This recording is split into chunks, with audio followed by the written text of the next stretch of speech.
Watercress.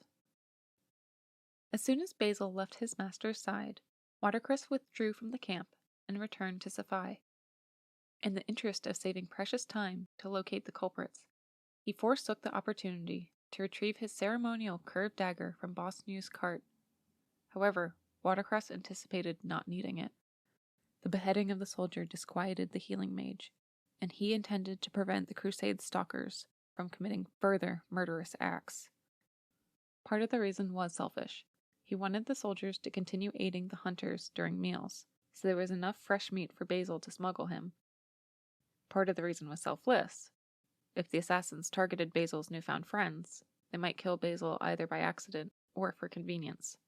The last part was to restore some semblance of security. Since the day the crusade party had set out, they had encountered one hardship after another. First with the bewitched Rhyme viaduct, and most recently with the report from the Major General about Vahantri attacks. Danger stalked them at every turn, and Watercress simply wanted to develop a new status quo. Once Watercress returned to the site of the murder, guards disbanded the large group of onlookers who had gathered at the alley's entrance. Watercress approached close enough to find what he needed, the trail of blood from the severed head. The maroon splatters lasted for only a block or so, but it gave him a direction. Each block he searched proved to be inopportune. While he hadn't desired to enter buildings, he also didn't wish to have an encounter with a member of the Vahantri. The guild had been most dreaded since the Second Age. As the master rounded the next alley, he found what he had sought. White phantom tendrils outlining the man's features defined the recent victim to Watercress's eyes alone. "Are you all right?" Watercress approached the ghost. "I do not want to be dead." Examining his translucent hands rather than looking at Watercress, the ghost of a knight asked, "What am I supposed to do now, other than wait for my spawn to die and judge me?" "Generally, the dead congregate outside of city boundaries in haunts. They are places where you can still feel alive, for your fellow departed will acknowledge you, and the living won't be around to ignore you," Watercress said. "Many ghosts go to cathedrals and shrines to pray until it is their time. Or, once you've found peace, you can slip into a state where time will seem to pass more quickly." "I am not from here, so I wouldn't want to join any haunts surrounding Sapphire. Will you guide me back to Sithica so I may find my way home?" the ghost asked. "I have a responsibility to continue with the crusade, but I can point you in the correct direction. You will need nothing, and you will not tire during your journey. Although before I do, can you first lead me to whoever murdered you? I'm assuming you have an idea where they went after you died." "I can show you.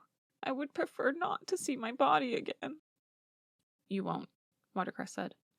"However, when we return to the main streets, I may not respond to you. If you see your killer, indicate them for me, please." The ghost retraced the path back to the herbalist shop. "My head isn't there. I'm assuming the murderer is too." Watercress entered the wooden A-frame shop for the second time that day. A man rifled through clusters of little white flowers. Watercress identified the plants as poisonous queenslace, hemlock, and snakeroot.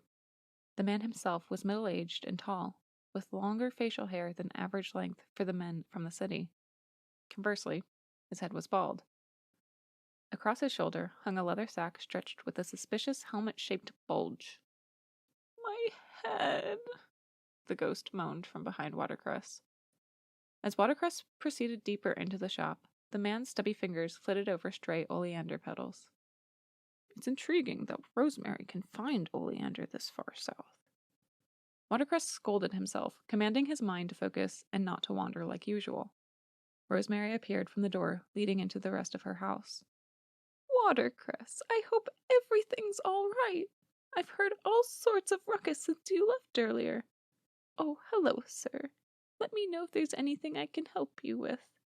You will want to wash your hands after handling those," she said after taking note of the plants. Nothing in her tone betrayed a hint of judgment or suspicion, just motherly concern. Rosemary hadn't heard him come in. Is that because he snuck in with the intention of stealing the poisonous plants?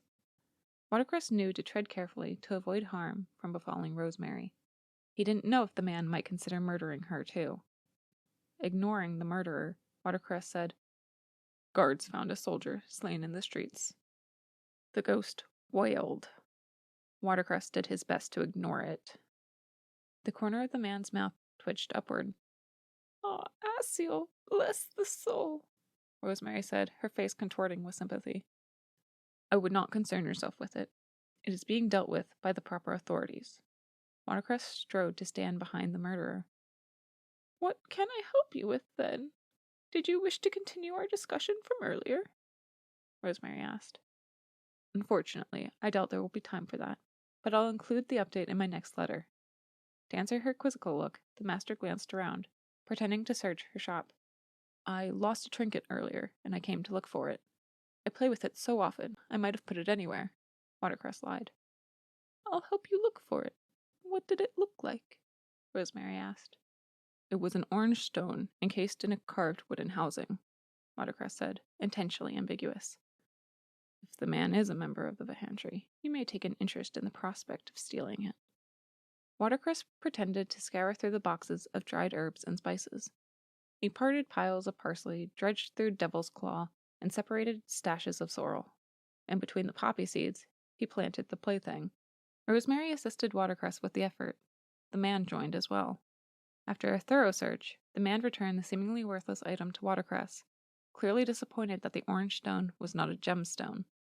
Fortunately, he has no idea what it is. I'd never see it again if he knew the value of the enchantment placed upon the trinket. "Thank you," Watercress said. "This has exceptional sentimental value for me. Can I buy you a drink?" "He killed me! Why are you being friendly with him?" the ghost demanded from the front of the shop. The man sized up Watercress. "I would normally accept the offer, but I have another appointment to attend. Alternatively, you could cover my purchase." Watercress smiled. "All right, you have my gratitude."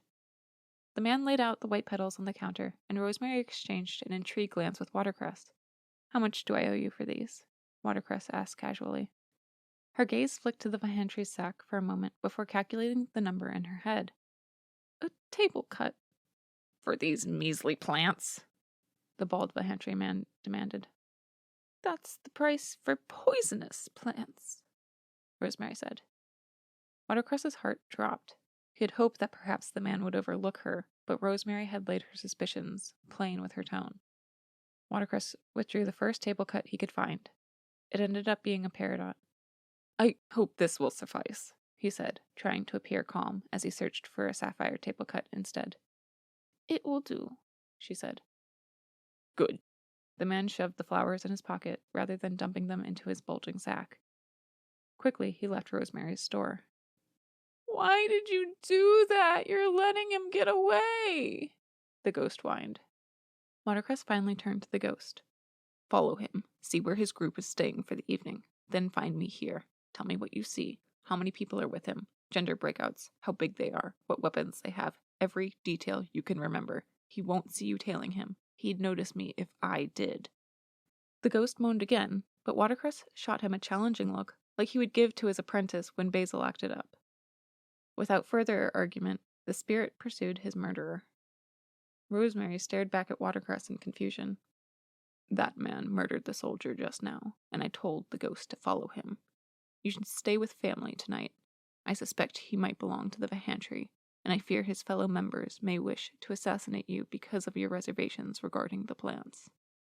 "What?" she asked, bewildered. "They will probably follow within a day's journey behind us, so maybe stay with family until the end of the week," Watercress said. Rosemary was still baffled, and he realized he hadn't explained anything. "I apologize for putting you in a compromising situation. It was bad luck he ended up in your store." "I doubt luck played a role if he's Vahantry, as you say. But Watercress, you intend to pursue these assailants? You are the least qualified person to confront these people."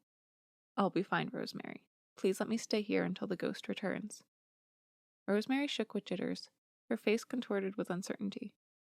"Of course. Feel free to wait in the back if you want. I'll go put on a kettle to get you something warm to drink." If she were a spawn, her wings would appear as a mix of mist and glass. If anger sparked in her, There might be a flame in there, too. Watercress swapped his mage's robes and thick boots for his fur-lined traveling cloak and thin boots while he awaited the ghost's return. He had wanted to change his appearance from what he had worn around the city earlier. It took much longer than he anticipated, and Watercress could tell that darkness would be upon him shortly.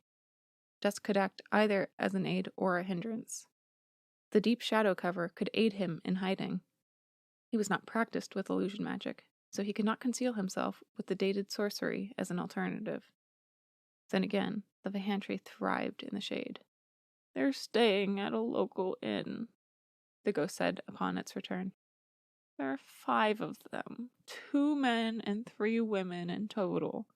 The man that killed me was the scariest of the bunch. The rest look like regular vagabonds. Their clothes are mostly earthen tones caked with dirt. 2 of the women are twins. They're attractive.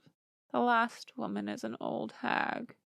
The other man is a sniveling, skinny fellow. Can you show me the way?" In response, the ghost slid out of the store.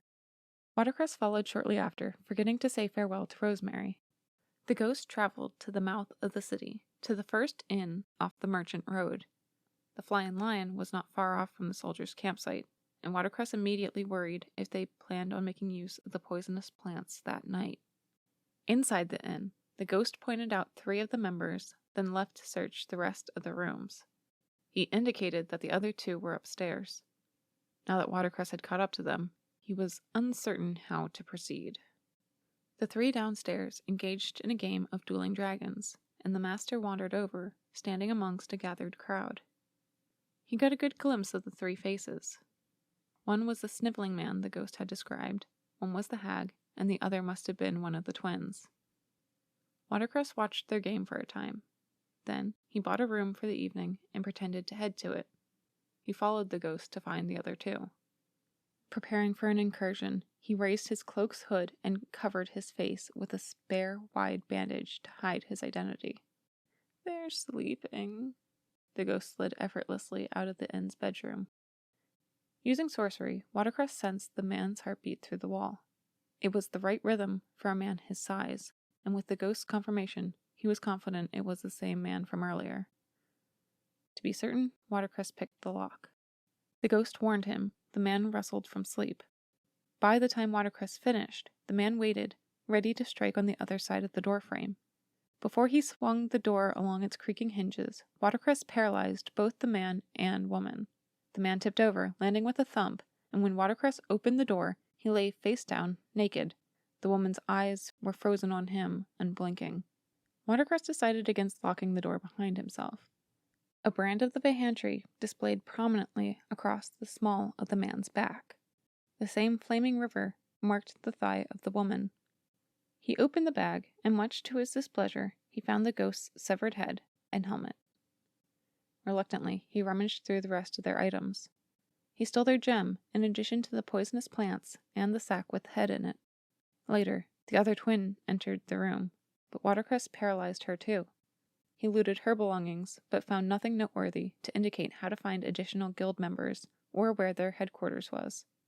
When the other man and older woman headed to their separate rooms, Watercress performed the same sorcery on them both. It strained Watercress's sorcery to maintain paralysis over 5 people simultaneously, but he managed. He searched the 2 others and the contents of the second room, but still found nothing. After leaving the inn, he removed the covering from his face. Once he was sufficiently far away, he changed into his original cloak and boots in a dark alley street that the lamplighters hadn't yet lit. The ghost screeched at him. Watercress did not reply. Crossing into the edge of the soldiers' camp, Watercress couldn't manage the strain from maintaining the paralysis. Simultaneously, he silenced enough neurons in the Vahantry's members' brains to kill all of them at once. It was a simple piece of magic, and one he had picked up from working as a research assistant in the mage's college. When the ghost opened its mouth to complain again, Watercress barked, "They're dead. Go and see for yourself in the inn. I couldn't do it while I was right there and risk having their ghosts following me to learn my identity, could I? If you intend to stay, then avoid the town. I better not hear of you turning into a poltergeist, haunting this place. If you return to the crusade, then join the ghosts that died in the Rhine viaduct cursing." They keep their distance from the living, but shouldn't be too hard to track down. Since I avenged your murder, don't lead their ghosts back to me. I don't need a cadre of specters stalking me. I'll point you in whatever direction you wish, but I don't want to see your face again." Glee came to the phantom's face, and he dashed away for the last time. Watercress had strolled far enough into camp that the living could hear him, and he received some puzzled glances. "I'm speaking with a ghost," he told his onlookers, annoyed about needing to justify his actions. He was exhausted, and he needed rest. Watercress headed for Boss New's cart. The oxen cart driver engaged in conversation with a nearby fur merchant, and Watercress took the liberty of grabbing his tent without the knowledge of the driver. In the shadows cast by the fires, Watercress set his tent up near the Major General's. A guard demanded he visit D4 before resting. Reluctantly, Watercress obeyed and followed the guard through the large opening. Several high-ranking officers and the Crusade's only other mage waited inside. D4 paced in tight circles around the inside of his tent. "Good gracious, Watercress, you've scared me half to death. Another half-turn of the moons or so, and I would have put a reward up for your body. What have you been up to? Don't you know that a member of this crusade party's been killed?" "I did know. I tracked the murderers with the ghost's help," Watercress said, handing over the sack with the severed head. "I need to sleep now." "You did what?" D4 demanded, disgusted by the contents of the sack. "You are not a vigilante. You are a healing mage. That is what I need from you. We have soldiers that can do that work." Clearly, Watercress hadn't meant for it to come off as sarcastic, but it did sound that way, given his impatient tone. "One of my best took out the first group of Mahantri hunting us. If you had provided the information the ghost had, we could have arranged something rather than risk your life and the lives of everyone here." "I fear there would not have been time. They were purchasing poisonous plants. I don't know what they might have done with them." "You are still this company's greatest asset. Do not jeopardize yourself again. Do you understand me?" "Yes, sir." "Good." "Can I send something to the knight's next of kin?" "Fine." "Thank you," Watercress said to the Major General. To Azimuth, Watercress requested, "When you send the condolence letter, please include this bag of gem. I took it from his murderers. M8's family should have it. It's not much, but it's something." "Of course." Master Azimuth perked up after pretending to not listen to the exchange. "Can I ask you something?" As Watercress left the gems in the mage's hand, he agreed. "How can a healing mage kill someone?" "I often kill bacterial colonies and cancerous growths. Humans are just a larger collection of cells, and healing mages know which of those cells the body needs to survive better than anyone. Now, I am going to sleep. Good night."